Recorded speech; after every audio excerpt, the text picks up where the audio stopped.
Yeah, like this. If it's too much in front of your mouth, it'll book like.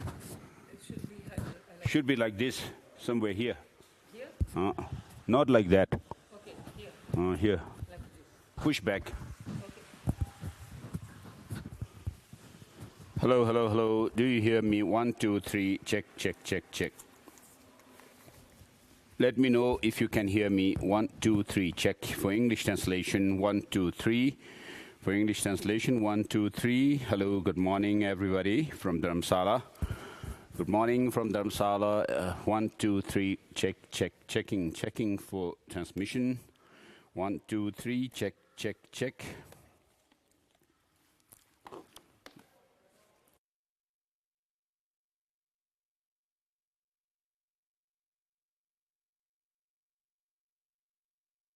Transmission 1, 2, 3, check.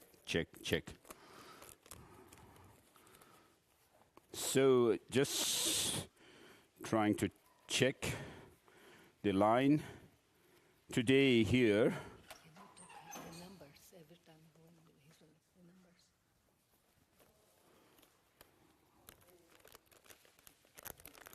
So we are using the technology, which is quite amazing. Marvelous technology for today's teaching.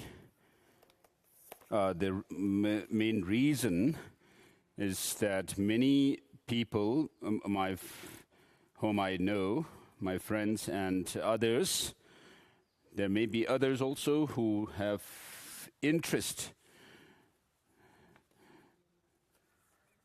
So I used to have meeting with them, and due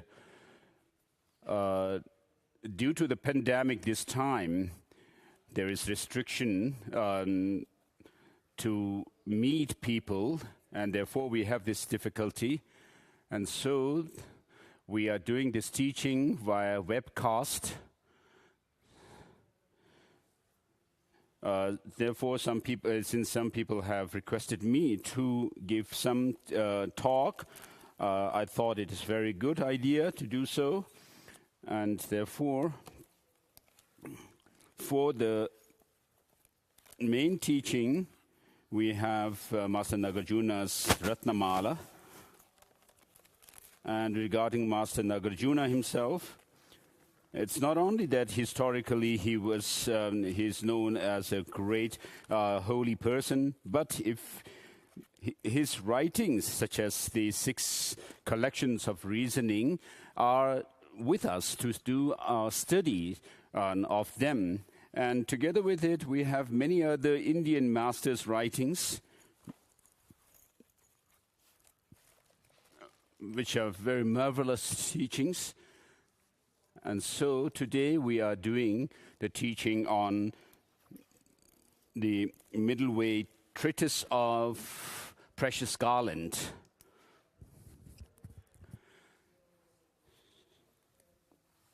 So within this teaching, there are 16 factors for higher rebirth, which I will teach today. And then tomorrow, later, there is a part in this text towards the end where it says, may all the negative consequences or results of the negative karmas of others ripen upon me, and may all the good deeds that I have done, the actions I have done, ripen upon others. And so we'll do tomorrow the section on bodhicitta, in other words. So all of us, including my dear friends, even down to the smallest insects, we are all same in wanting happiness and not wanting suffering. So the 7 billion people on this earth, every one of us, there's no need for reasoning out that we all want happiness and not want suffering. So there's suffering that we do not want and happiness we desire. Regarding this, there are two.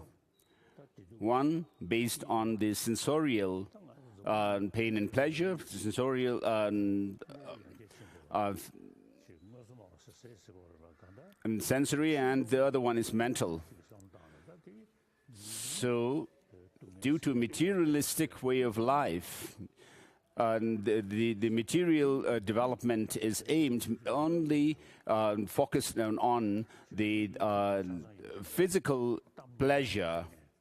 So people who have all the facilities, the material facilities, and also have name and fame, they remain very unhappy. So in this 21st century, of course, the material development has helped us to,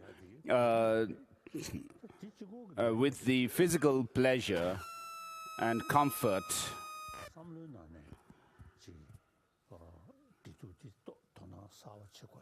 Now, what we need to do is pay attention to our mind, the inner world of mind itself, mainly. So it's not about religious faith, but we are tossed around by our emotions, and therefore the happiness or peace of mind cannot be produced from factories and from the technological machines. So what we need to do is, by using our own mind, to bring about peace of mind within ourselves. That's the only way. And therefore, usually I say that on the firstly, as a human, I am a human being. And so the 7 billion people on this earth,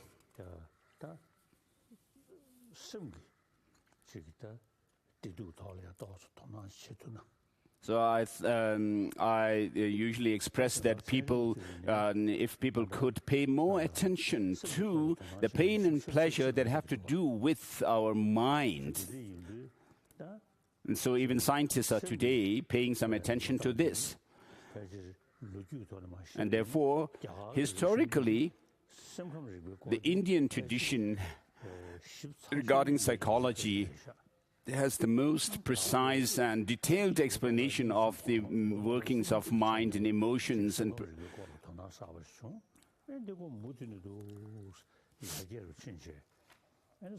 And so, from there, the Indian traditions developed, and then Buddhism also came through this tradition of paying attention and studying about mind and emotions. And so, there is the emphasis on the practice of love and compassion in the Indian tradition, which is over 2,500 years. And then there is also a study of single-pointed concentration and the analytical meditation, vipassana. So these two practices that are there in the Indian tradition should not be left in the religious realm alone, but we could actually take lessons from that, and in order to tackle our emotions, negative emotions, how to go about with that. And we are not talking about creator God or past and future lives or anything like that, but we are talking about dealing with our emotions here and now.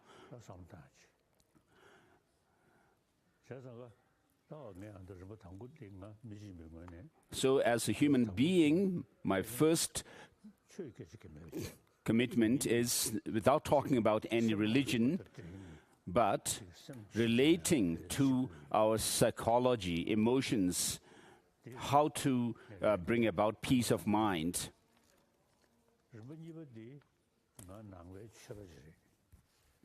And secondly, as a Buddhist practitioner, of course, there are many different traditions in the world.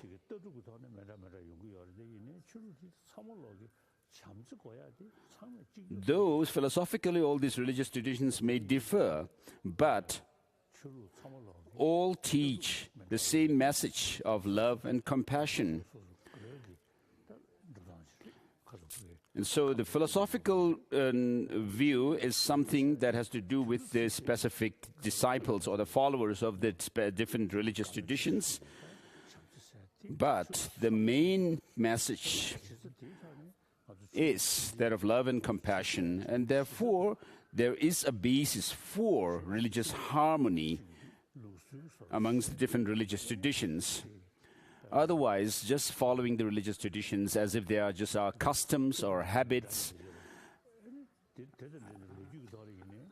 and then philosophical differences as well as historical differences cause us to have fightings amongst the religious traditions.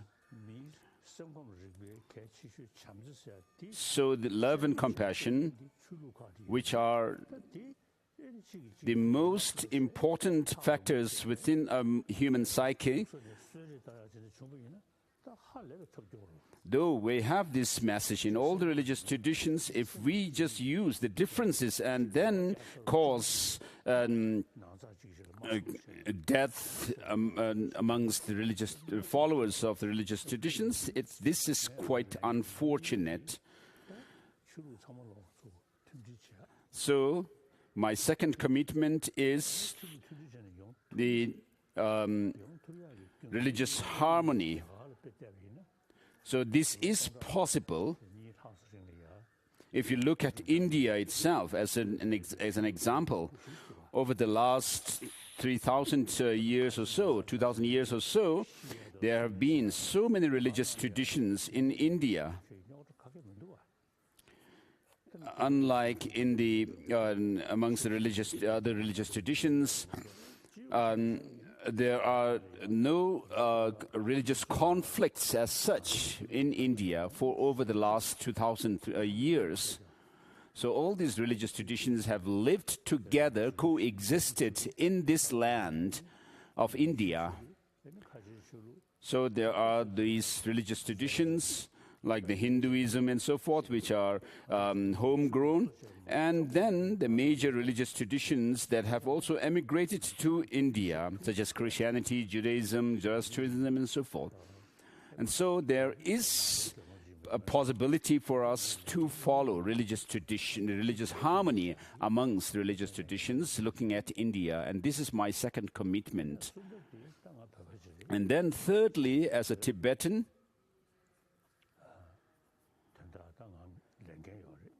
so I have a responsibility over Tibet. Despite that, the political authority or responsibility, I have already devolved from it. I have left that, resigned from it, because we have political leadership which comes through popular, general elections, democratic elections. And so my main concern or the responsibility of Tibet and Tibetans is the Tibetan traditions. So, which is very special. As I said before, the Indian the Indian traditions, which are very marvelous. In the 7th century, during Songtsen Gampo's Tibetan king Songtsen Gampo's time, the Tibetan script was devised newly, and then in the 8th century, Master Chandarakshita, the great abbot, advised Tibetans to translate the Buddhist Indian literatures into Tibetan. So as the translations were carried out from Sanskrit into Tibetan, new words were coined.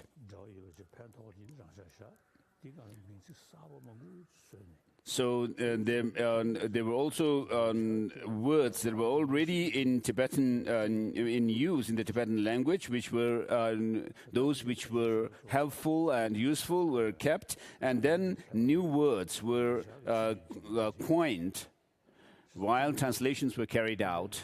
And so the Sanskrit tradition of Buddhism spread in Tibet. So since the time of the Buddha, we have the 3 Pitakas, the 3 collections of the teachings of the Buddha: Sutra, Vinaya, and Abhidharma. And so Sanskrit was the language that was used amongst the real learned of India.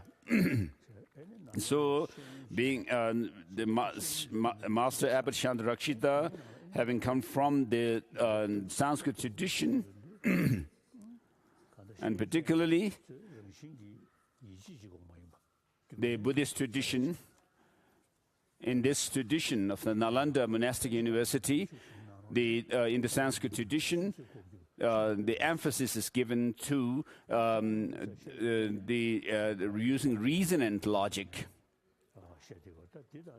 So, of course, we also deal with things that are obvious to us, which are objects of our sensory perceptions.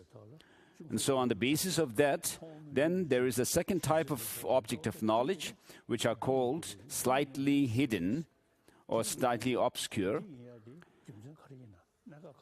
for which we use reason and inferential logic.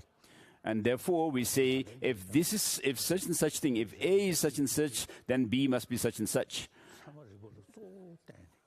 And therefore, in this Nalanda tradition, the use of the reason and logic has become very important. And so, the study of Buddhist tradition on the basis of logic and epistemology has become very important. And through the inferential logic, then we come to some conclusion, and via that, then we go into the objects which are called very obscure objects, for which we need also to infer. And so the language that we have, the Tibetan language,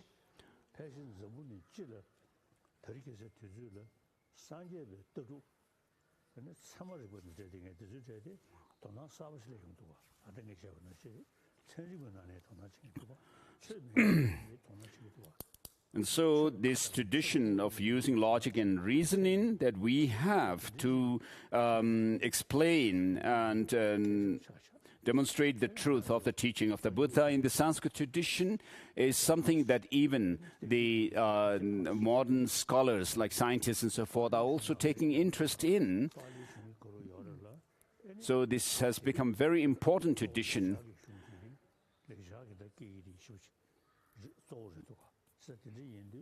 So, of course, in the Nalanda tradition, the Tripitakas of the Pali tradition also were studied, and also the Sanskrit tradition, Buddhist literature in the Sanskrit tradition was studied.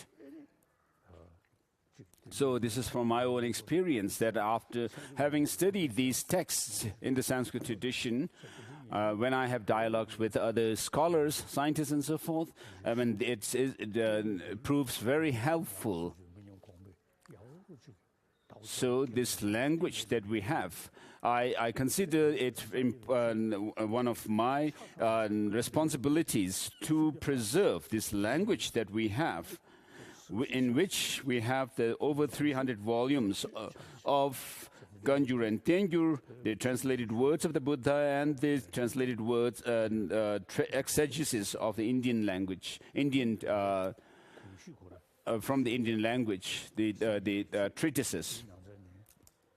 So I consider is one of my main responsibilities to preserve this language as well. So we have this custom or the habit in Americans to be compassionate, even to insects. The parents and other older people telling the young ones not to kill insects and bugs. And so, amongst all the religious traditions and Buddhist traditions, we, the Tibetans, have the most extensive and rich, the richest tradition, the profound and extensive tradition of the Indian Buddhist tradition. So I've been in exile for the last over 60 years. I usually call myself the longest guest of Indian government. And so from India, Buddhism spread to China.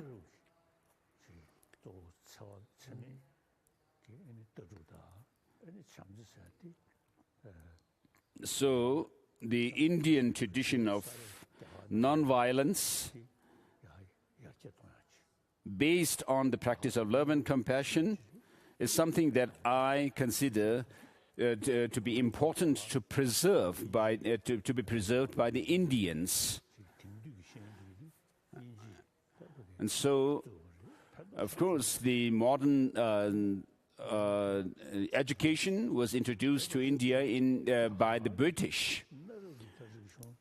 And together with having this modern education, I have found that there has been some neglect on the part of the Indian tradition, ancient Indian tradition, by the Indians. And so, of course, we have the good technological advancement, and together with the modern education in India, on top of these, if we could add, without touching religion, without relating to religion as such, but using the knowledge of psychology, emotions and mind and so forth, if we could revive this in India, of course in the 20th century, Mahatma Gandhi spread that of non-violence, which spread throughout the world. And on top of this, if we could revive the knowledge of psychology, emotions, mind, and so forth in India, it would be very good. So I also consider it my responsibility or commitment to preserve and promote this, the ancient Indian tradition. So the first commitment is about, related to all beings who don't want suffering but want happiness.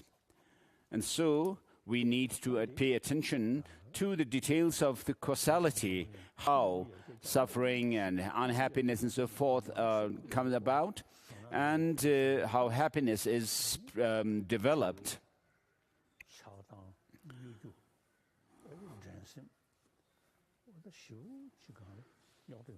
So we have lots of emotional crisis due to love, hate, attachment, and so forth, anger. These must be tackled, and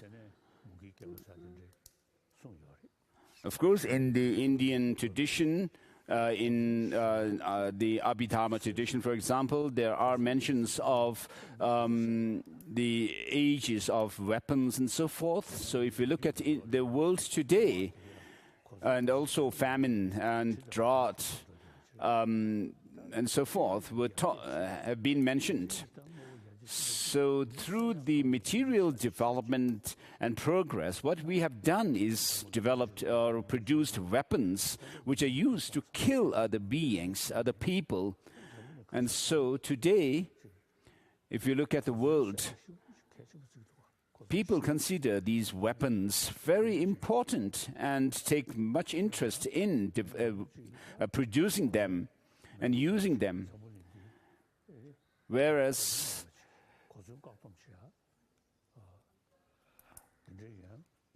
there are movements for disarmament and making the world free of nuclear weapons and so forth. So if you think carefully, think closely, there's no way the weapons will solve human problems. This is impossible. So being motivated by our attachment, hatred, and there's no way we can solve the problems of using weapons based on this kind of emotion.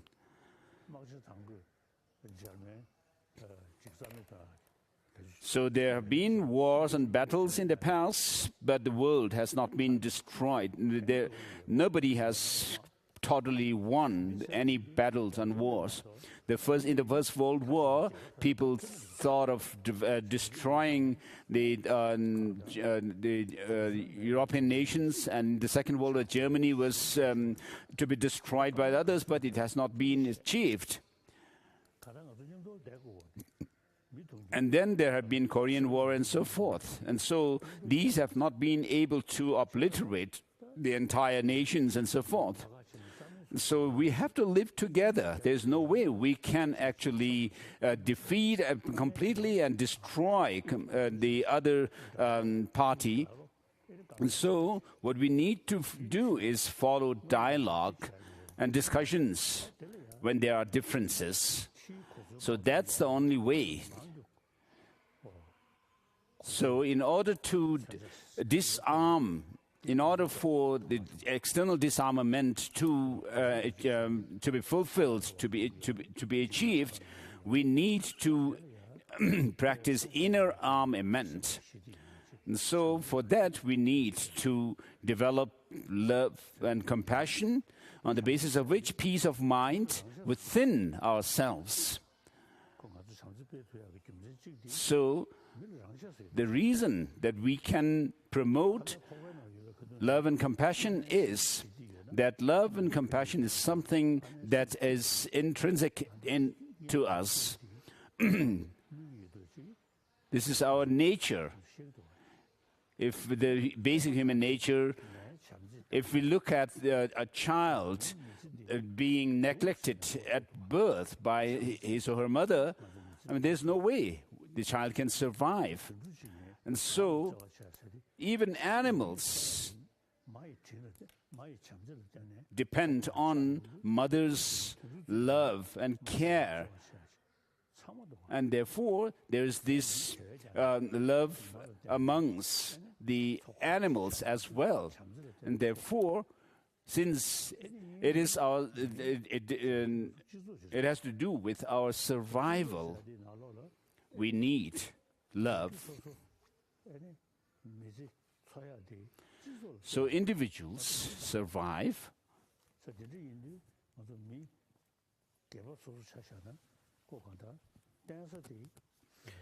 So as individuals, we are reliant on our society.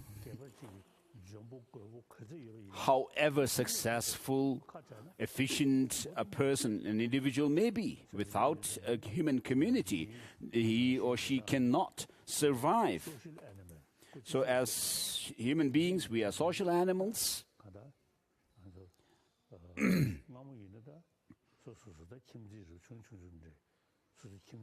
So in the past, people were more or less living in a small community, in small communities, self-sufficient. But today, economic-wise and particularly environmental-wise, the environment actually destruction or the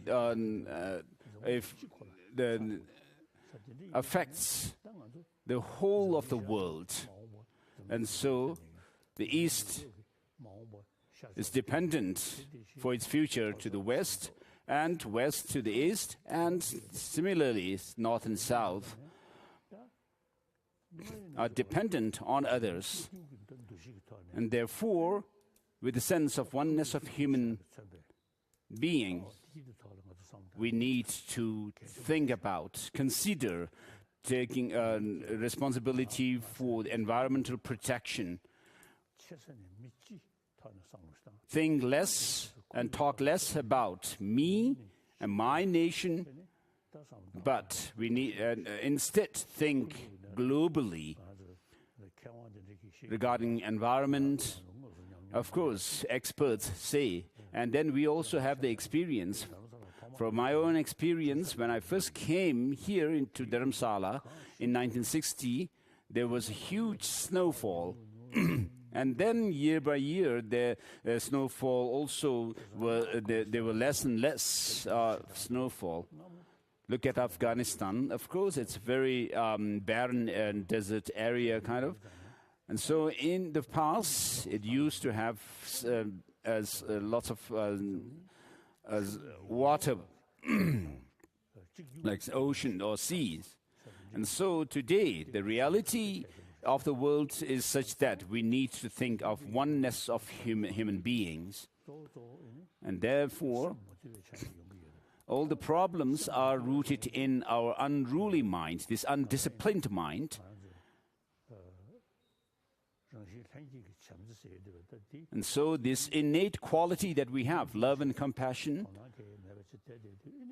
because we have not paid much attention to this, through education as well, and then we develop attachment to one's near and dear ones and hatred and anger towards those we consider as our enemies or adversaries. And so these mental emotions, love, the attachment, grasping, and hatred and anger always disturb our peace of mind.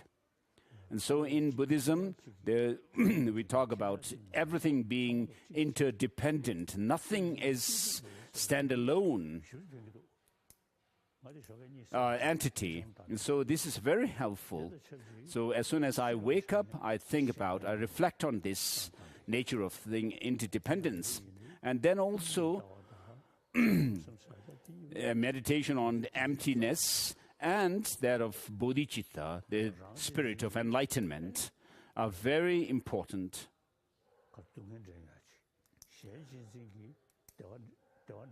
So self-cherishing attitude brings about suffering, whereas cherishing others over oneself brings about happiness.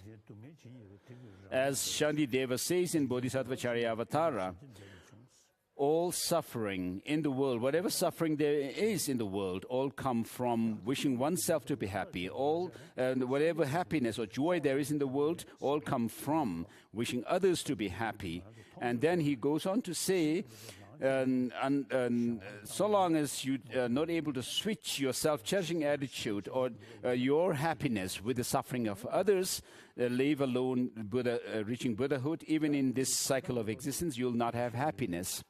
And so we can understand, we can see that attachment, anger, and so forth, these negative emotions bring about suffering. And so, with regard to quantum physics, the understanding of quantum physics is also quite helpful.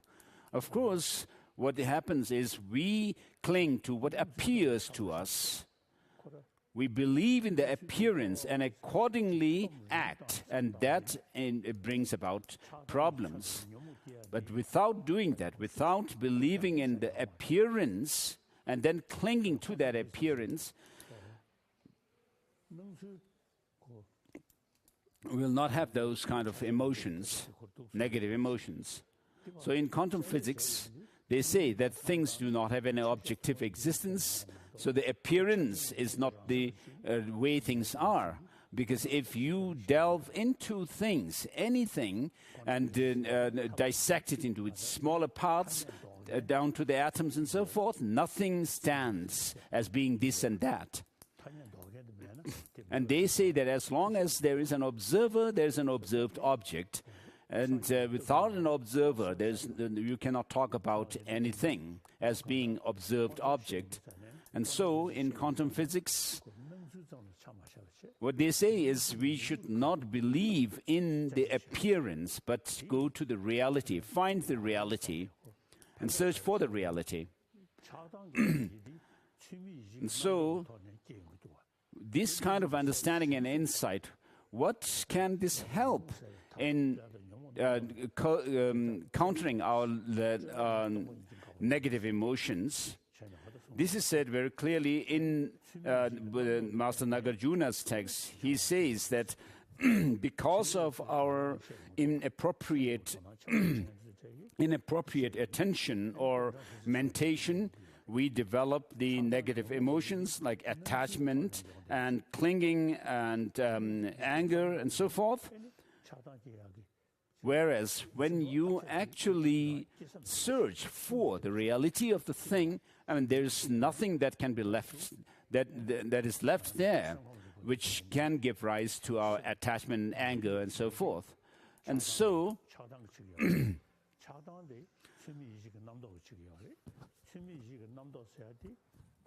so our disturbance of our emotions, our mind, happens due to attachment, anger, and so forth, and they in turn are based on this inappropriate mentation, which in turn is rooted in clinging to some kind of an independent nature of things. So, in essence, all of us in the world are same in wanting happiness and not wanting suffering. And therefore, to increase what we want, happiness, and to decrease what we don't want, unhappiness or suffering, we need to pay more attention to our inner world of mind and emotions. How long has it been? It's been more than 40 minutes so far.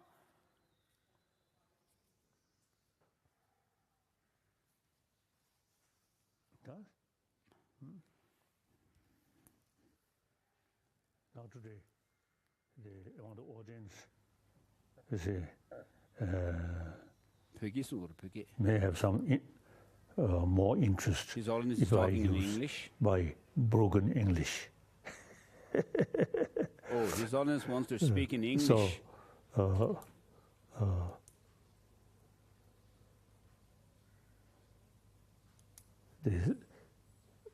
since I become refugee in this country, one way, very unfortunate, but one way I have much more opportunity meeting with many religious leaders, different religious leaders, and then science.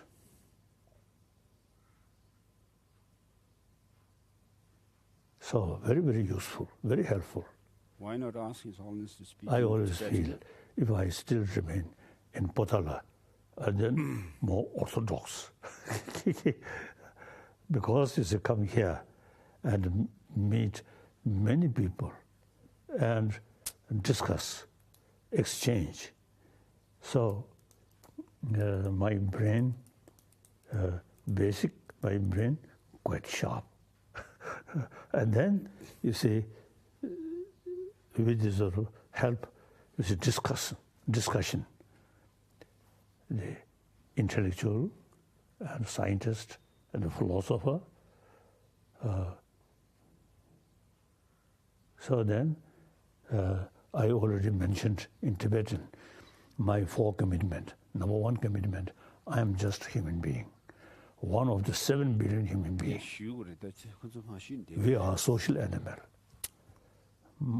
Me, individual, future, depend on the community. So now today's reality, the whole 7 billion human beings, their future interdependent.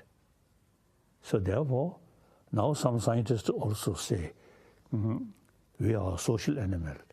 Therefore, you see, we have to take serious concern about the rest of the community.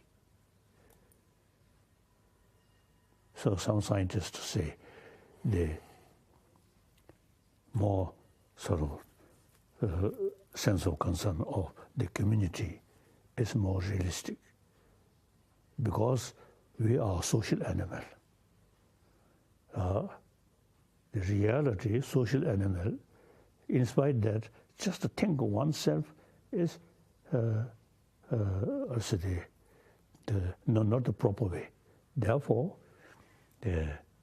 we should think more about humanity.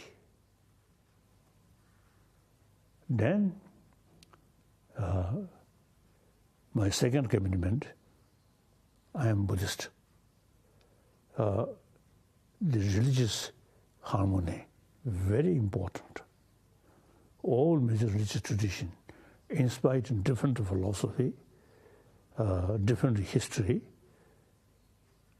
but all carry same message of love. With that, forgiveness, tolerance, contentment, self-discipline. All major religious traditions carry these teachings. So if we properly follow different religious traditions, then we all carry the same practice. So one example, India is the example. Over almost 3,000 years, different religious traditions live together. Occasionally some problem, but basically live together. And then later, in this country, Zoroastrian, then Christianity, Judaism, and Islam, all come here, live together. Occasionally, some problem. That's understandable. So, you see, it is possible to develop genuine harmony among the different religious traditions. That's my number 2 commitment. Till my death, I committed. Wherever I go, you see, I always, you see, pay respect, church, or mandir, Hindu, or Sikh, and then all different religious traditions, then Jain temple. Whenever I have opportunity, I pay. With this sort of belief, I also pay Jerusalem, Jew, Muslim, and ancient Christian, like that. So the religious harmony is very essential. There is real great potential. Religion, all the major religious traditions to build peaceful world, happy world. So that's why number 2 commitment. And number 3 commitment, I am Tibetan. And most important, the 7 million Tibetan trust me. I have some responsibility. And with that, nowadays, among the Chinese also, great number of Buddhists, they also trust me. Therefore, my main concern regarding Tibet, the political, I already retired. And then Tibetan culture or knowledge, which come from India. Now I notice, you see, the Buddhist knowledge which we kept over 1,000 years seems to be really complete and very deep. So now, these days, when I met Buddhist brothers, sisters from different Buddhist countries, I said, our knowledge, you see, seems quite useful when we discuss with them. Since I have many good friends from Burma, from Thailand, and Sri Lanka, so on, Cambodia, Laos, they are following Pali tradition. The wonderful Pali tradition is the basis of Buddha Dharma. Wonderful. But they not much sort of pay attention for logic, study Sanskrit. So sometimes I jokingly telling some of my Buddhist brothers, sisters from these Buddhist countries who only follow a Pali tradition. So sometimes I jokingly telling them, you have no teeth. If the subject, some hard subject come, then just you have to swallow. Sanskrit teeth. Then analyze. So therefore, now Buddhist brothers, sisters in different parts of the world, I think should pay more attention about logical approach. That's important.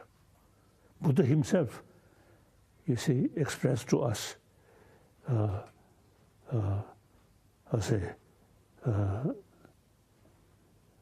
what I taught you, you should not sort of just accept with belief. No, you analyze, you study, analyze. Then if you find some, sound reasons, sound basis, then you accept. Buddha himself, you see, told us, Oh,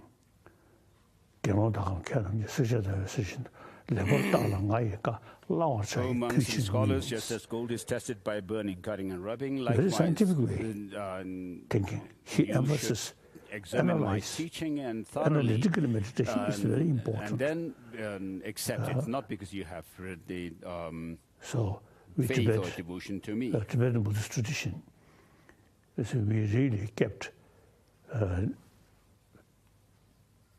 the 8th century Shandar Rakshita from Nalanda. He himself, great logician. He's writing some logical text. Still we study. So,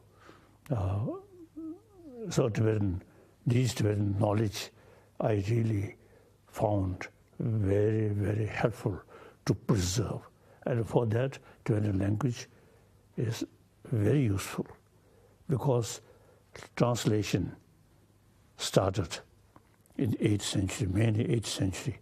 Shandar Rakshita told Tibetan king, since you have your own language, so instead of study Sanskrit, you should translate all these texts. So now, gradually, over 300 volumes, all translated. Basic, Vinaya, these mainly Pali. Then the Madhyamaka or Brahmana Vodika, Parmana. These mainly Sanskrit. So therefore, the Tibetan knowledge seems very important, useful. And then Tibet, usually see people say, roof of the world. So look, major river which cover from China up to Pakistan. Major river, the original source, Tibetan plateau. So now, within my lifetime, in my early period, some mountain around Lhasa, more snow. Then decade by decade, less. So the environment now problem, global warming, very important. So we should pay more attention about global warming and ecology. So my commitment has tried to preserve Tibetan ecology without much taking special care. Some Chinese leaders also, you see, paying more attention. Very good.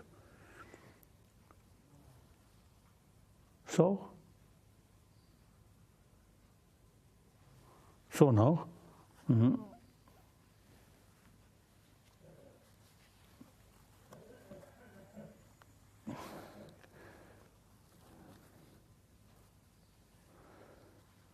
the text,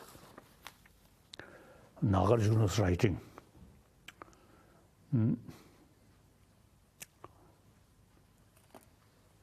I'm thinking, you see, the Nagarjuna's main student, Aryadeva, in his writing, some I cannot translate in English. Some member Tambundo. First, get rid of non-meritorious sections, and in the middle, get rid of the notion of a self and independent self, and then finally get rid of all distorted views.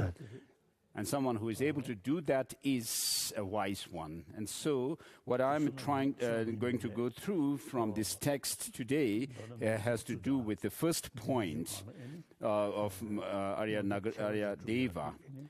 And so the causes for higher rebirth, there are 16 factors that are enumerated in this text. And so avoiding the 10 non-virtuous actions, and then on top of that, not taking alcohol, and not indulging in wrong livelihood, being cunning and trying to make one's living, and then not harming others, not harming or even as small as insects, and then making a giving respectfully. So there are many poor people due to environment and sickness, diseases, and today pandemic.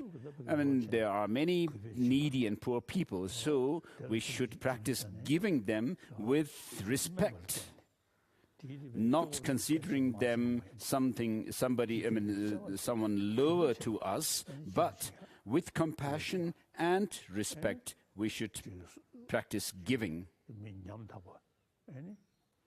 And so to those who are fragile, such as elderly people, and then others who are knowledgeable, learned, venerating those worthy ones, and then loving kindness, which looks at all sentient beings equally. And so these are the 6 other factors on top of the 10 virtuous actions. So if these 16 factors are the factors, 16 factors for an excellent human or higher rebirth. And so if you practice them in this life, you will also be healthy, have a long life, and we will have friends and liked by others and so forth. And so these 16 factors are mentioned for higher and excellent or a special, very special higher rebirth. So the second line from Aryadeva's quotation, 400 verses, in the middle, get rid of the notion of self.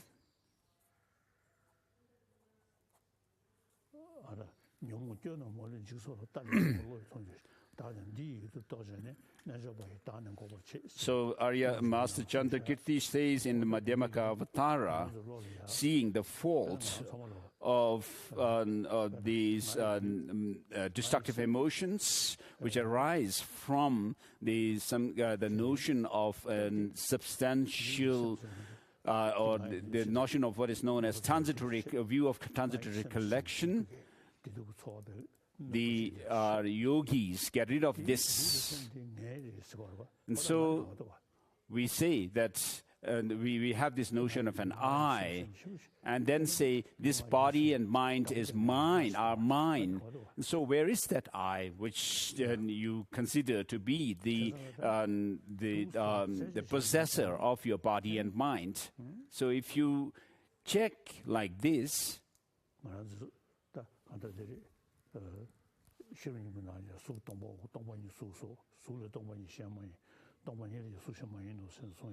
in the Heart Sutra, it mentions the fourfold emptiness, which says form is empty, emptiness is form, emptiness is not other than form, and form too is not other than emptiness. And then when we do tantric practices, we say Om's.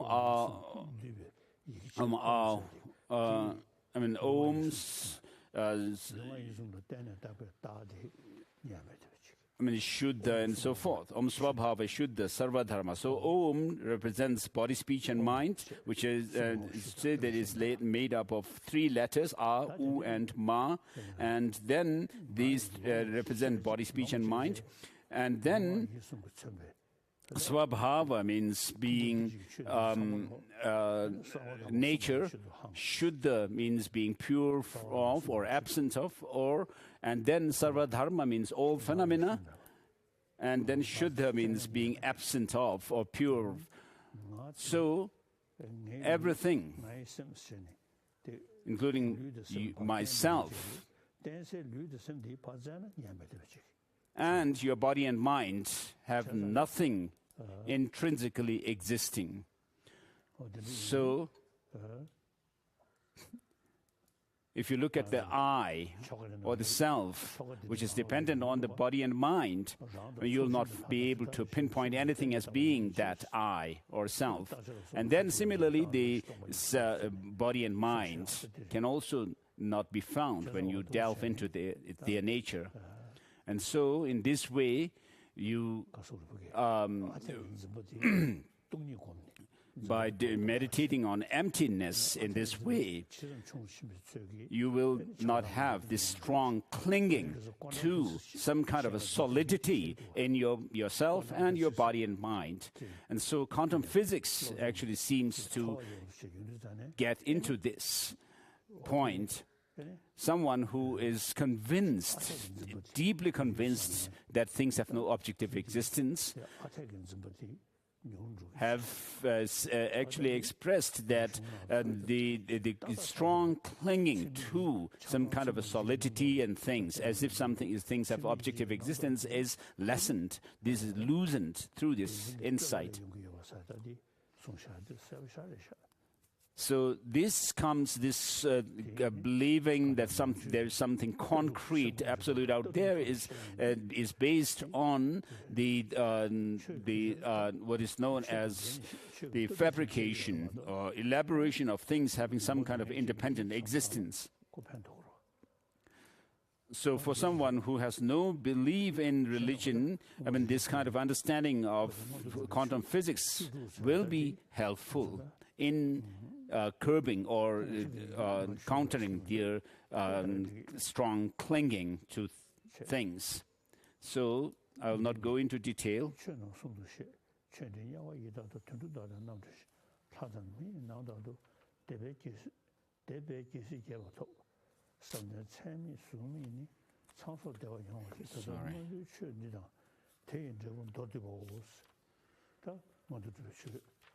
So His Holiness just read these verses,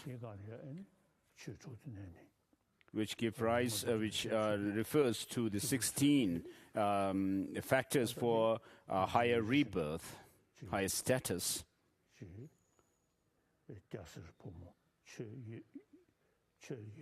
So verse number begin from the beginning of the text to the verse number 24 is done.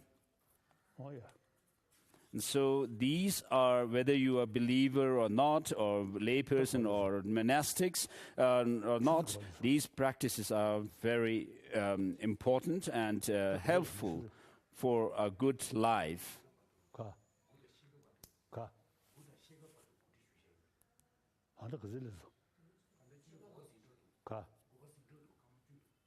So His Holiness is asking about the time.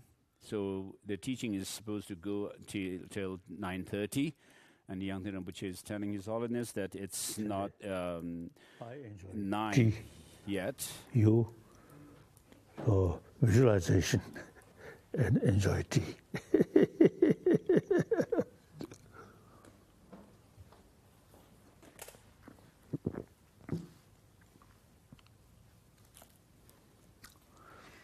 According to some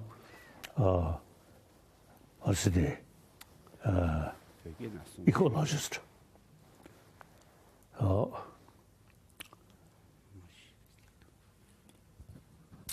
the global warming, decade by decade, increasing. So within next few decades, it may reach these rivers reduce, and the Greenland eventually become desert. Within next few decades, it's possible. Some scholars say that. So we should pay more attention about ecology. That's very important. Then, as my number one commitment for happier humanity, so we must build. Whenever we find disagreement, not touching weapon, think, reason, and mutual respect, and through dialogue. So I usually is telling this 21st century should be century of dialogue. Whenever we have some disagreement, sit down and talk. Keep in your mind their interest and my interest and a mutual interest, mutually agreeable solution. Through that we try to find solution. So now, weapon, no use. So this world eventually should be demilitarized world. That's very important.